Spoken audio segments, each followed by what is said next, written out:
Imagine you're stepping into just this dingy, brutally cold slaughterhouse in Chicago. Oh, yeah. Not exactly a glamorous setting. Right. And the guy working the line next to you, the one just methodically swinging the sledgehammer, he's this chain-smoking, gray-haired immigrant. Wearing a shabby, blood-stained raincoat. Exactly. Yeah. He just doesn't look like much. He complains about his joints. Mm. He takes his smoke breaks in this bleak little apartment. Just a completely average, tired guy. But what you don't know, what you couldn't possibly fathom just by looking at him, is that 1,000 years ago, massive, terrifying armies slaughtered each other in his name. Because he is literally a god of darkness. Yes, and right now, in the heart of the American Midwest, he's just surviving on minimum wage and cigarette breaks. It is such a jarring, almost absurd juxtaposition. We are so conditioned to think of mythology as something frozen, like marble statues. We're trapped in these ancient, dusty textbooks. Right, we expect deities to reside in grand pantheons, completely insulated from the grit and the mundane struggles of human existence. But place those same divine entities into the sprawling, unforgiving ecosystem of modern America, and you realize something pretty fast. Immortality does not guarantee comfort. No, it doesn't. If human belief is the currency of the divine, then a forgotten god is simply a bankrupt immortal trying to avoid eviction. Which is such a crazy concept. So, welcome to another deep dive. We are tearing into a narrative today that completely shatters our traditional understanding of myth, geography, and really the immigrant experience. It's a massive topic. It is. Our mission for this deep dive is to explore the author's preferred text, specifically the 10th anniversary edition of Neil Gaiman's phenomenal novel, American Gods. And we're assuming you, listening right now, already know the basic itinerary of this road trip. Yeah, you know who Shadow is, you know the twists. Today, we aren't just summarizing the plot. We are putting the metaphysical mechanics of this universe under a microscope. Which is precisely why this specific edition of the text is so vital for our analysis. Right, because this version restores, what, like 12,000 words? Roughly 12,000 words to the originally published novel, yeah. The initial edit was trimmed down to make the narrative less meandering. To give it more of a conventional pacing, I guess. Exactly. But by restoring those words, we got a version that breathes differently. It takes the strange, winding back roads. It really does. It lets you sit with it. It allows for those philosophical digressions and the atmospheric stillness that are absolutely crucial to understanding Gaiman's central thesis here. Okay, let's unpack this. Because the premise here isn't just about magic or fantasy battles. No, not at all. At its core, this is a profound examination of the literal thermodynamic power of belief. Like, when people migrated to America over the last 10, 15, 20,000 years. Whether they walked across a frozen land bridge or sailed in longships. Or were forced into the brutal hulls of slave ships, or even just booked a seat on a modern commercial flight, they didn't just bring their physical luggage. Right, they brought their cultural, psychological architecture. Yeah, they brought their gods with them, planted firmly in their minds. But the tragedy of the immigrant experience in this universe is what happens after the arrival. That's the real kicker. As those original believers assimilated, as generations passed and the old languages faded, those gods didn't magically evaporate back into the ether. They were stranded. Completely left behind on foreign soil, cut off from their primary food source, human devotion. And to really grasp the mechanics of this starvation and the desperate grifts these gods pull to survive, we have to examine the lock and key mechanism that sets the whole narrative in motion. We have to start with our protagonist. Right, Shadow, because he is uniquely, almost unnervingly suited to navigate this bizarre landscape. When we meet him, he is not a hero on a quest. He is a man who has been completely systemically hollowed out. Shadow's psychological state at the beginning is, well, it's the foundational bedrock of everything that follows. He's 3 days away from finishing a 3-year prison sentence. For aggravated assault, yeah. And he spent those years just keeping his head down, reading Herodotus. And practicing sleight-of-hand coin tricks, taught to him by his cellmate, low-key Lysmith, which obviously we will come back to later. Oh, definitely. But Shadow's entire internal monologue is focused on an incredibly simple future. Go home, reunite with his wife Laura, take a long bubble bath, and just disappear into a quiet life. I want to pause on that internal state, actually. Readers often notice how passive Shadow seems early on. Yeah, he's almost Frustratingly chill. Exactly. But he reflects that the only good thing about being in prison was the feeling that he had plunged as low as he could plunge and hit bottom. There's a weird comfort in rock bottom. Right, because you think the falling has finally stopped. Hmm. But then, just days before his release, the warden calls him in. And drops the bomb. His wife Laura has died in a car crash. And suddenly, Shadow discovers there is a trapdoor underneath rock bottom. Oh, that's a great way to put it. He is released early into this devastating void. And observe how Gaiman writes his reaction to Laura's death. There's no wailing or screaming. Exactly. There is no theatrical breakdown. Shadow becomes completely emotionally numb. The trauma is just so absolute that it severs his emotional nerve endings. He feels nothing. And I want to stress, this is not a character flaw. It is a vital narrative instrument. Well, I have to ask about this specific authorial choice, though, because why intentionally design your main character to be a passive, empty vessel at the very start of a massive epic? It seems counterintuitive, right? Yeah, doesn't that risk alienating the reader? I mean, Shadow is badgered by an old man in a pale suit on an airplane, offered a mysterious job, and he just goes along with it. A normal person would run screaming. Exactly. A normal person would definitely run. But Shadow's profound numbness is the exact mechanism that allows him to accept the impossible. Right. If he were angry or passionate or clinging to a life plan, his mind would actively reject the bizarre reality of Mr. Wednesday. His brain would just be like, nope, this isn't happening. Exactly. Shadow's emptiness makes him a blank slate. But more importantly, it makes him fearless in the most depressing way possible. Because he has absolutely nothing left to lose. So when this mysterious, glass-eyed grifter named Wednesday zeroes in on him on that flight, Shadow just doesn't have the psychic energy to resist the gravitational pull of the con. Which brings us to the formal sealing of their contract. Wednesday doesn't ask Shadow to sign a piece of paper in blood. No, he buys him a drink. But it isn't a beer. It's mead. The mead is a fascinating mechanical detail in Gaiman's universe. You have to explain the mechanics of that drink, because it's not just a beverage. Shadow drinks it, and he notes that it tastes like sweet pickle juice wine. Which sounds awful. It sounds disgusting. And Wednesday, the man who ordered it, grimaces and flat out admits it tastes like drunken diabetic's piss. He genuinely despises the stuff. Yet he insists they drink it to seal the bargain. Why force down something so repulsive? Because in the realm of the divine, tradition is the binding agent of magic. Ah, okay. Wednesday explains that they need all the tradition they can get right now. That mead, however degraded or terrible it tastes in the modern world, represents an ancient, formal oath. So by drinking it together, Shadow isn't just shaking hands on a job. No. He is legally and metaphysically binding his soul to Wednesday's service. And the terrible taste, it's almost a metaphor for the corrupted, weakened state of the old magic in America. Exactly. It still works, but it's gone sour. And what a being to bind yourself to. The gradual revelation of Wednesday's true identity is just masterfully layered. Because at first, he's just a hustler, running short cons to pay for diner food and gas. But as the road trip progresses, the names start dropping. He is glad of war. He is grim. He is the All-Father. He travels with two ravens, thought and memory. Wednesday is Odin. The Norse god of wisdom, poetry, death, and war. But we really must analyze how Odin exists here. Right, because he's not exactly sitting on a golden throne. He tells Shadow directly on another flight, we feed on belief, on prayers, on love. It takes a lot of people believing just the tiniest bit to sustain us. And he's not speaking metaphorically. Not at all. It is a biological imperative for these entities. This sounds dangerously close to parasitic behavior. Like, they are psychic parasites. That's a very accurate way to look at it. If human belief is literal sustenance, then a lack of belief is starvation. But if no one in modern America is actively building altars to Odin, how is he physically surviving? How does he get his calories? Yeah. How does a god process the energy of a grift? We'll look at the underlying psychology of a confidence trick. A grift requires the mark to place their absolute unquestioning belief into a false reality constructed by the grifter. Oh, wow.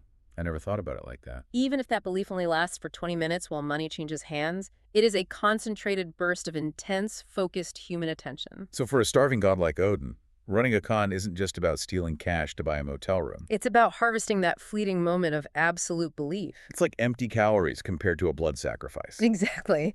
Empty calories. But it keeps him from fading into nothingness. That reframes every single interaction Odin has in the book. He isn't just manipulating people, he's grazing. He's constantly grazing on their attention. And this dynamic of feeding pulls Shadow directly into a brewing hidden conflict, because Odin and the old gods aren't the only psychic entities feeding on the American populace. Oh, from it. There is a younger, sleeker, and far more ruthless pantheon dominating the landscape. What's fascinating here is the sheer disparity in the mechanics of worship between the two factions. The old gods versus the new gods. It is a brilliant, brutal illustration of the transition from ancient ritual to modern compulsion. Right, because the old gods are barely scraping by.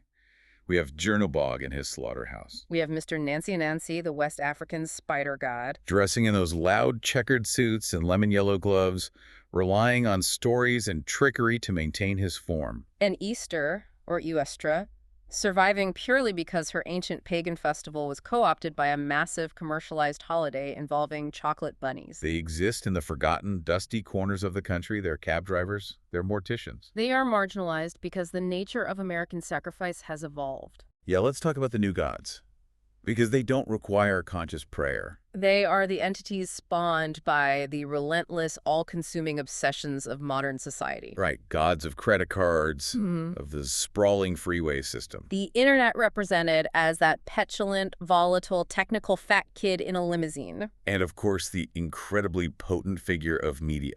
Now let's look at the mechanics of media. She is terrifying because she is entirely ubiquitous, She first appears to Shadow from inside a television set in a motel room. taking the form of Lucy from I Love Lucy, which is such a brilliant visual. And she actively tries to poach Shadow from Wednesday's employment. She tells him, "I'm the little shrine the family gathers to adore." She understands her own algorithmic power perfectly, because gods in Gaiman's universe do not create humans. Humans create gods. The human mind acts as a lens, focusing energy until an entity takes physical shape. So the new gods possess staggering power, because Americans willingly sacrifice their most valuable finite resources to them every single hour of every single day. I think this is where the genius of the narrative truly clicks into place. Yeah, if you look at this through the lens of the modern attention economy, it's not fantasy. It's a documentary. The new gods aren't demanding a goat slaughtered on a stone altar. No. They demand your screen time. They demand your behavioral data. Every time a person zones out staring at a television, they are offering a prayer to media. Every time someone sacrifices their peace of mind or their financial stability to chase stock trends, they are worshiping the gods of the market. And the freeways. Oh, the freeways are perhaps the most chilling example of unconscious sacrifice. Consider how many tens of thousands of lives are lost on the asphalt every year. Shadow's own wife died in a car crash. Right. And in the metaphysical accounting of the new gods, that is a continuous, massive blood sacrifice on the altar of the interstate. The Vikings don't know they are martyrs to the god of the automobile, but the god absorbs the energy of their deaths all the same. They are the ultimate algorithms, endlessly optimizing to extract human attention. And Odin knows his kind cannot compete with an algorithm. So this realization drives him to rally the old gods, which leads to one of the most conceptually dense sequences in the entire novel. The gathering at the carousel room inside the house on the rock in Wisconsin. Okay, the house on the rock is a real, deeply bizarre roadside attraction. Which makes it the perfect stage for this metaphysical event. Wednesday leads this motley crew of fading deities onto this massive, overwhelmingly loud, brilliantly lit indoor carousel. And as the machine spins, the mortal veil, that perceptual filter that keeps human minds from breaking it, temporarily drops. I need to dig into the mechanics of this vision, actually. Yeah, please do. Yeah. Because Shadow doesn't just see the gods magically transform into monsters. He sees their dual natures simultaneously. Explain how Gaiman handles that. How does the human mind process two contradictory physical realities occupying the exact same space? It is a phenomenal piece of descriptive writing. The human brain naturally tries to organize visual data into a single, cohesive narrative. Right, it wants things to make sense. But on the carousel, Shadow's perception is forced to expand.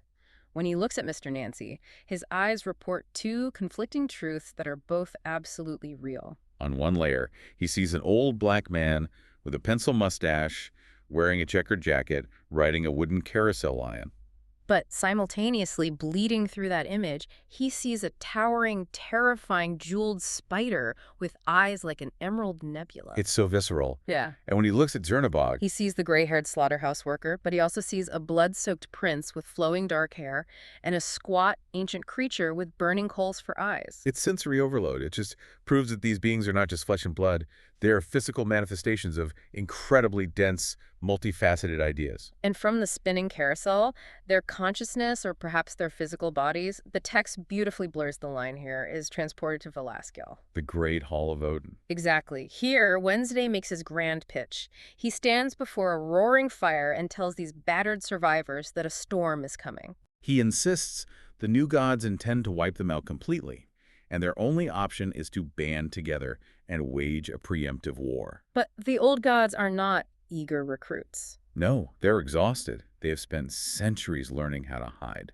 And the most devastating critique of Wednesday's plan comes from Mamaji, an incarnation of the Hindu goddess Kali. She steps forward and just systematically dismantles Wednesday's hubris. She doesn't just argue against the war. She points out a fundamental flaw in the new god's supposed invincibility. Her argument is this brilliant piece of historical perspective. She reminds the Hall that even the most powerful new gods have a terrifyingly short shelf life in America. She points out that merely a blink of an eye, a century perhaps, Americans worship the railroads. Right. They laid thousands of miles of iron track. Men died by the thousands building those tracks. They gave their sweat, their blood, and their total devotion to the iron gods of the train. And where are those gods now? They are already forgotten, marginalized by the gods of the airplane and the paved highway. Mamaji's observation highlights the brutal, hyper-accelerated churn of American culture. We invent a technology, we elevate it to godhood, we sacrifice everything to it, and the moment the next upgrade arrives, We discard the old god entirely. the old gods might be starving slowly over millennia, but the new gods risk burning out in a sudden, catastrophic flash of obsolescence. Which naturally forces us to ask a structural question about the universe Gaiman has built here. If gods rely on human belief, and human belief is universal, why is this specific, desperate battle happening here? Why America? Exactly. Why are these deities starving so specifically and acutely in the United States? To understand the root cause of their decay, we have to examine the unforgiving nature of the American landscape itself. And the text provides the answer through a series of haunting interludes titled Coming to America. These are standalone historical vignettes woven through the main narrative, detailing the exact mechanisms of how different gods were transported to these shores. And crucially, they are almost universally stories of trauma, displacement, and desperate survival. Let's examine the mechanics of those arrivals. The text goes all the way back to 14,000 BC, to a tribe of Siberian nomads crossing the frozen-bearing land bridge. They bring with them their god Nunyunini, and they don't bring him as a concept. They bring his physical totem. A massive mammoth skull draped in a heavy hide cloak. And to ensure the tribe's safe passage across the ice, their priestess willingly sacrifices her own life. It is an act of ultimate devotion. But observe what happens over the centuries. The ice ages retreat. The landscape shifts. The descendants of those nomads adapt to a completely new environment. They learn to hunt buffalo, they observe ravens and foxes. They find new totems deeply connected to the new soil. And Nunyunini. He is simply forgotten. The belief drains away, and the grand mammoth skull reverts back into inert bone. The god dies not in battle, but of neglect. Then we have the Vikings, in 813 AD. Their arrival on the American coast isn't exactly accompanied by peaceful hymns. No, they bring Odin with them, but the metaphysical tether requires a brutal, specific catalyst. Right. They encounter the native inhabitants, a skirmish breaks out, and the Vikings take a captive. To summon their god to this new land, they perform a blood eagle. We have to pause to understand the mechanism of the blood eagle, because it underscores the extreme violence required to anchor a god like Odin. It is not merely a killing. It is an intricate pulmonary sacrifice where the ribs are severed from the spine. And the lungs are pulled outward to resemble wings. Yeah. It is an act of such visceral terror and intense ritualistic focus. The sheer volume of psychic energy generated basically tears a hole in the fabric of reality, allowing a sliver of Odin to slip through and anchor himself to the American shore. But when the Vikings eventually retreat back across the ocean, they leave that splinter of the All-Father behind. And we see this pattern repeat. In the 1700s, a young Irish girl, essentially transported as indentured labor, brings her deeply ingrained belief in the fairy folk. Specifically pulling Mad Sweeney across the ocean. And then there is the chilling, deeply tragic account of the African slaves forced into the holds of ships. Women like Mama Zuzu and the widow Paris desperately trying to keep the Voodoo spirits alive in the humid swamps of Louisiana. But the older woman realizes a terrifying truth. She recognizes that the gods of St. Domingo do not take root in the bayou. The environmental incompatibility is the key. Why do these gods fail to thrive? Shadow eventually has a pivotal conversation with a Native American culture hero named Whiskey Jack. An anglicization of the trickster figure Whiskey Jack. Right. Shadow, trying to understand the metaphysical rules of the continent, asks Whiskey Jack about the native gods. And Whiskey Jack's response fundamentally redefines the relationship between humanity and the divine in America. He explains that his people didn't build vast, towering stone cathedrals or geometric temples. Because the land itself was the church. The geography was the religion. It was older, vastly more powerful, and inherently wiser than any entity walking upon it. The creator spirits were acknowledged, of course, but the landscape was the ultimate authority. Whiskey Jack distills this entire philosophical dilemma into a single, perfect metaphor. He tells Shadow that the guides brought over by the immigrants are like avocados trying to grow in wild rice country. The seed might be planted, but the fundamental chemistry of the soil aggressively rejects it. America is repeatedly defined in the text as a bad land for gods. Here's where it gets really interesting. Oh, absolutely. If America is a bad land for traditional gods and it actively resists ancient pantheons, what happens to the human immigrants? The human psychological impulse to seek out the divine, to experience awe, to find a sacred space, that impulse doesn't just vanish when the old gods wither. How do humans adapt their need for worship in a country that refuses to support traditional temples? They improvise. They build their own bizarre, secular places of power. This is one of Gaiman's most acute cultural observations. In Europe or Asia, you have cathedrals built on ancient ley lines. Invisible pathways of geographic energy. You have stone circles standing for millennia.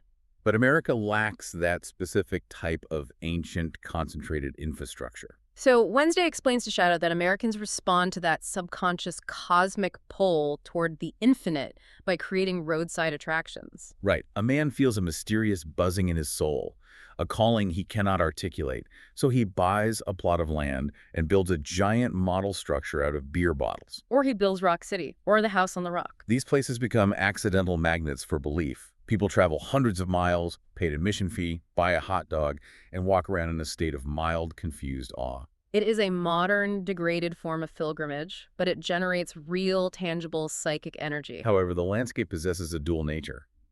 If there are improvised places of power, there are also geographic anomalies that represent the exact opposite. Places characterized by an absolute vacuum of spiritual energy. Places of what Zernebog profoundly terms negative sacredness. Break down the mechanics of negative sacredness for us. So the narrative takes us to the exact geographic center of the contiguous United States, located near Lebanon, Kansas. If you are looking at a map, you might expect this focal point to hold a grand monument, a bustling plaza. Some locus of immense power, but what is actually there? It is a derelict, profoundly sad little plot of land. There is a tiny, empty mobile chapel, a permanently closed motel, and a nearby hog farm that blankets the area in the smell of decay. It is entirely abandoned by human attention. Cernebog explains that deities possess an innate radar for energy, and they absolutely despise treading in this place. It feels physically repulsive to them. It is a true spiritual no man's land, devoid of history, belief, or awe. And ironically, because it is a place of absolute negative sacredness,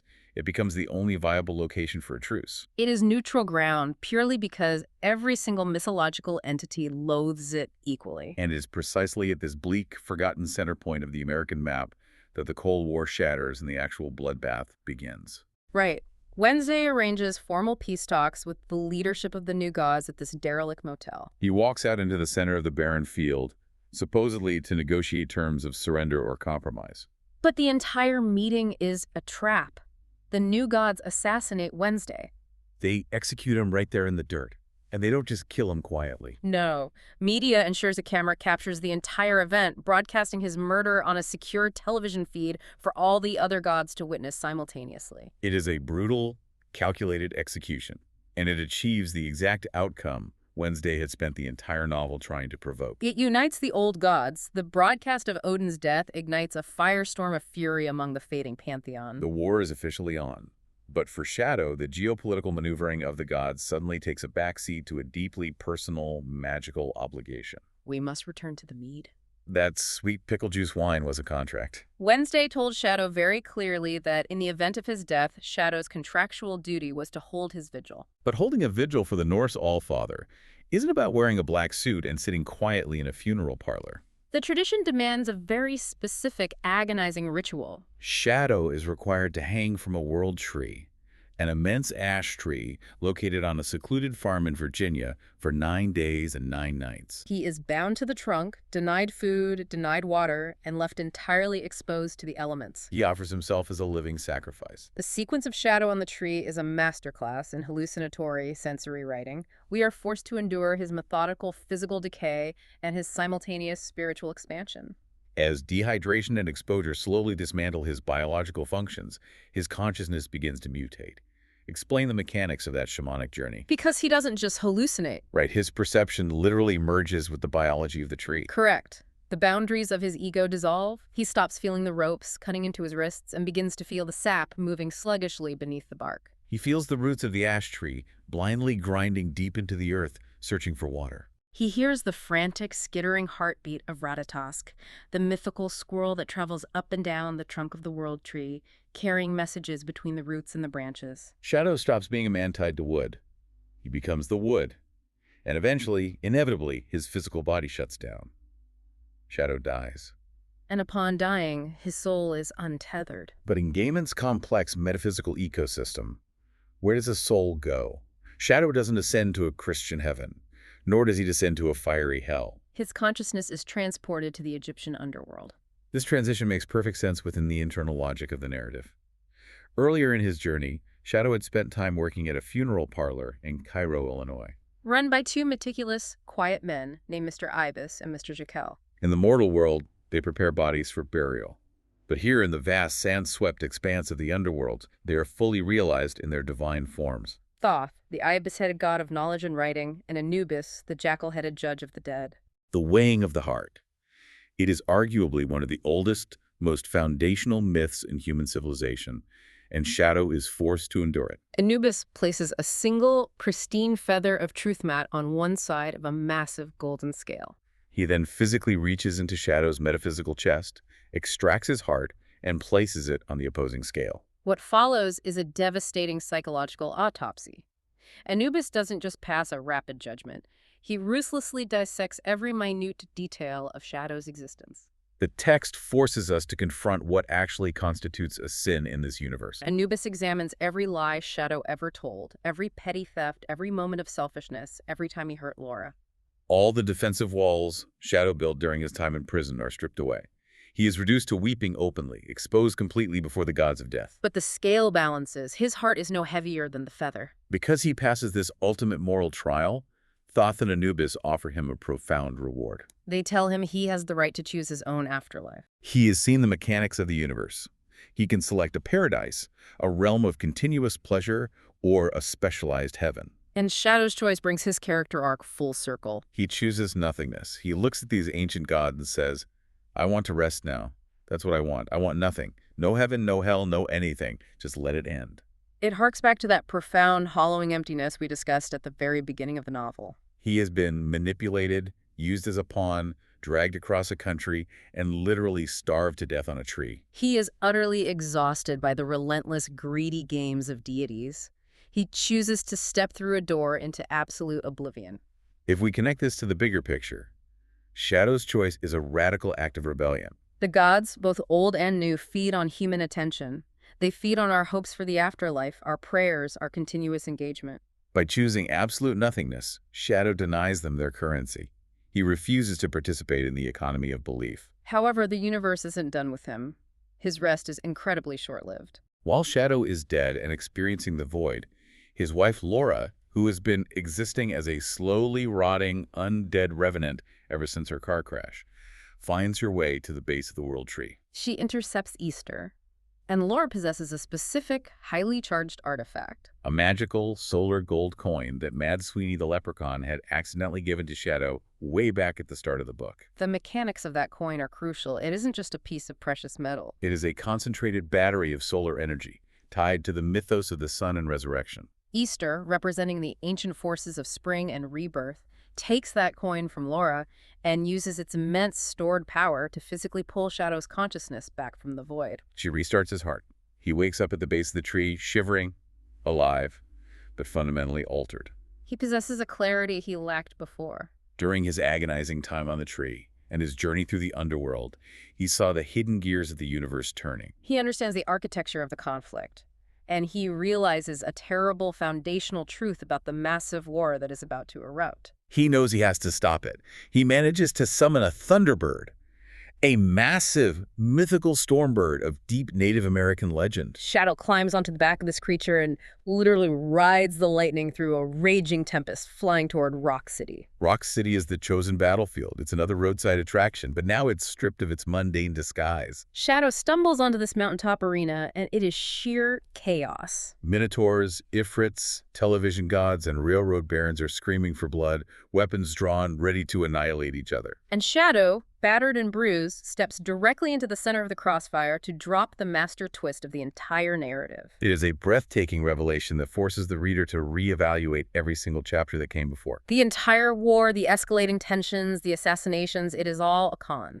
A massive, continent-spanning two-man grift. Let's lay it out for the listeners. Who is running the game? The mysterious leader of the new gods, the enigmatic figure known as Mr. World, is not a god of globalization or modern surveillance. He is Loki, the Norse god of lies and trickery. And who was Shadow's cellmate back in prison, the man who taught him sleight-of-hand coin tricks? Loki Liesmith. Loki was embedded with Shadow from the very beginning, watching him, prepping him. And Loki isn't working against Wednesday, he is working with him. Odin and Loki, the classic mythological duo, orchestrated the entire conflict together. They are running a highly specific psychological con known as a let's you and him fight. The mechanics of this grift are diabolically simple but require absolute control of information. You isolate two separate marks, or in this case, two massive factions. Odin went to the old gods, playing the role of the desperate visionary, stoking their historical grievances and fear of obsolescence. Simultaneously, Loki infiltrated the new gods, assuming the identity of Mr. World, and organized their chaotic algorithmic energy into an aggressive, paranoid military force. They fed both sides manufactured provocations. Which means Odin's assassination at the center of America wasn't a tragic failure of diplomacy. It was the crucial mechanism of the con. By dying a martyr on live television, Odin guaranteed the old gods would march to war. But why? What is the payout for the grifters? Remember the biological imperative we discussed earlier? Odin feeds on deaths dedicated to him in battle. If hundreds of mythological entities, beings composed of immense, concentrated psychic energy slaughtered each other on that mountain in a war specifically initiated in Odin's name, the sheer volume of power released would be astronomical. It would act as a massive magical supercharger. it would resurrect Odin from his tactical death and make him unequivocally the most powerful entity on the continent. Loki, meanwhile, would gorge himself on the sheer chaos and misery of the massacre. It is breathtakingly cynical. They viewed every single deity, old and new, as a disposal battery. And they used Shadow in the most cruel way imaginable. Shadow realizes he wasn't chosen randomly on that airplane. He was chosen because he is Odin's biological son, a fact deliberately kept from him his entire life. The ritual of the World Tree requires a blood sacrifice to reach its maximum potency. They needed a son's willing sacrifice, his agonizing 9-day vigil, to prime the magical engine for Odin's resurrection. But Odin and Loki miscalculated one critical variable. They underestimated the clarity Shadow would gain from his journey to the underworld. Shadow stops the apocalypse. And he doesn't do it by wielding a magical flaming sword or unleashing a blast of divine power. He stops it with the mundane truth. He stands between these two armies of furious, bloodthirsty deities, and he simply explains the mechanics of the con. He walks them through how they were manipulated, how their fears were weaponized against them. He tells them they're being played for absolute suckers. As he perfectly summarizes it, rigged games are the easiest to beat. Once you realize the dealer is stacking the deck, the only winning move is to step away from the table. Shadow exposes the illusion, and the gods listen. The blinding fury of the impending battle fizzles out into a profound, embarrassing disillusionment. The tension evaporates. The gods lower their weapons, turn around, and simply walk away into the darkness. The apocalypse is canceled because the actors refuse to read their lines in Odin's script. Shadow's character arc is a phenomenal piece of writing. He begins as a numb, passive ex-con who literally just wants to take a bath, and he evolves into the man who exposes the illusions of the divine. Effectively saving the gods from their own destructive natures. So what does this all mean? How did Neil Gaiman manage to construct this massive, twisting, meta-mythological tapestry without it collapsing under its own weight? To truly appreciate the scale of American gods, we have to look behind the curtain at Gaiman's own process and reflections. Which he details extensively in the introduction and appendix of this 10th anniversary edition. Gaiman's own physical and psychological journey mirrors Shadow's in several fascinating ways. Gaiman moved to the United States from England in 1992. Like any immigrant, he found himself staring at his new environment with an outsider's bewildered eyes. He explicitly wrote that he wanted to describe this strange, huge place that he fundamentally did not understand. He had all these disparate puzzle pieces bouncing around in his head. A vague image of two men meeting on a plane, the mechanics of coin tricks, the sheer, intimidating vastness of the American landscape. The real aha moment, ironically enough, didn't even happen on American soil. Gaiman was on a layover in Iceland. He was staring at a rather mundane tourist diorama depicting the travels of Leif Erikson, and suddenly the conceptual tumblers clicked into place. The Norse explorers, bringing their culture, their fears, and their gods across the frozen ocean. He immediately wrote a letter to his agent and slapped the title American Gods on it, fully assuming he would think of a more clever, nuanced title later. But the publisher mocked up a preliminary cover with that working title, featuring a lightning bolt striking over a dark, lonely highway, and Gaiman realized it was absolutely perfect. But he also recognized a crucial limitation. To write a book about the soul of America, he couldn't just sit in a comfortable room and imagine it. He had to physically subject himself to the landscape. He embarked on an extensive road trip. He deliberately drove the obscure back roads. He ate pasties, meat, and potato pies in the freezing Upper Peninsula of Michigan. He ate hush puppies in Cairo, Illinois. He tried to physically trace the routes that Shadow would eventually take. And he didn't just study geography. He studied the mechanics of grifting. The sources mention he actually went out and bought a copy of Bobo's Modern Coin Magic. He spent days painstakingly practicing the French drop and the Downs palm, over and over, draping coins on the floor. Just so he could write Shadow's physical habits with absolute, convincing accuracy. The physical repetition of the coin trick mirrors the repetition of myth. It's about directing the audience's attention exactly where you want it. There's an incredibly revealing anecdote he shares about his attempt to visit Rock City. He saw the billboards advertising it for miles and miles along the highway. He assumed it was right around the corner. He drove all day, following the signs, and somehow, through the bizarre spatial distortion of the American road trip, he drove straight past it without ever seeing it. That specific feeling, the disorientation, the vastness, the weird detours that lead nowhere, is baked directly into the prose of the novel. Let's talk about the advice he received from Gene Wolfe, the legendary science fiction and fantasy author. Gaiman tells Wolfe, after finishing the first grueling draft, that he felt he had finally learned how to write a novel.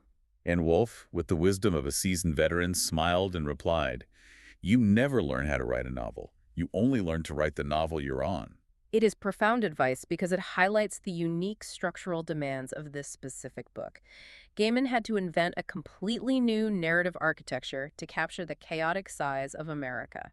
He realized that America is not a monolith. It is a country that actively resists being figured out. It's too large. It contains too many violent contradictions.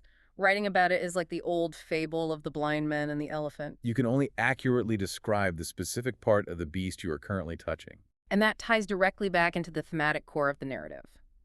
Near the climax of the book, Mr. World Loki delivers a line that serves as a thesis statement for the entire universe. In the sorry world, the symbol is the thing.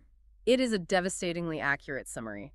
The gods in this book are symbols, yes, but symbols in Gaiman's universe have physical weight. They have thermodynamic power. And most dangerously, they demand our constant attention. Gaiman successfully used the framework of ancient mythology as a diagnostic lens to examine the rapidly shifting values of American culture. tracking our migration from the quiet worship of ancient traditions to the frenetic, all-consuming worship of the glowing screen and the roaring automobile engine. It is a breathtaking literary achievement, and reading the author's preferred text only deepens the impact of that journey. And that brings us to the end of our deep dive today. We have traveled from the bleak, claustrophobic confines of a prison cell across the icy, unforgiving roads of the Midwest. To a spinning carousel hiding ancient monsters down to the sands of the Egyptian underworld. And finally up into the branches of a world tree crackling with storm magic. We have examined the precise mechanics of how human belief literally shapes the geography around us and breathes biological life into the divine. We have seen that the things we choose to pay attention to, the concepts and technologies we sacrifice our finite time and energy for, inevitably become the dominant powers that rule our lives, for better or worse. We are the architects of our own pantheons. Which leaves you, listening right now, with a final lingering question to mull over as you navigate your own map. If gods are sustained purely by the mechanics of our attention, by our daily devotions and our unconscious sacrifices, What shiny, demanding new gods are you unknowingly feeding right now with your screen time, your anxieties, and your obsessions? and conversely, what beautiful old gods in your own life, your quiet family traditions, your rare moments of stillness, your deepest human connections, Are slowly starving to death in the background simply because you've forgotten to believe in them? a question very much worth asking before you log on again. Thank you so much for joining us on this deep dive into the muddy, mythic waters of American gods. Until next time, keep your eyes open, watch your wallet around guys with glass eyes, and be very, very careful where you put your belief.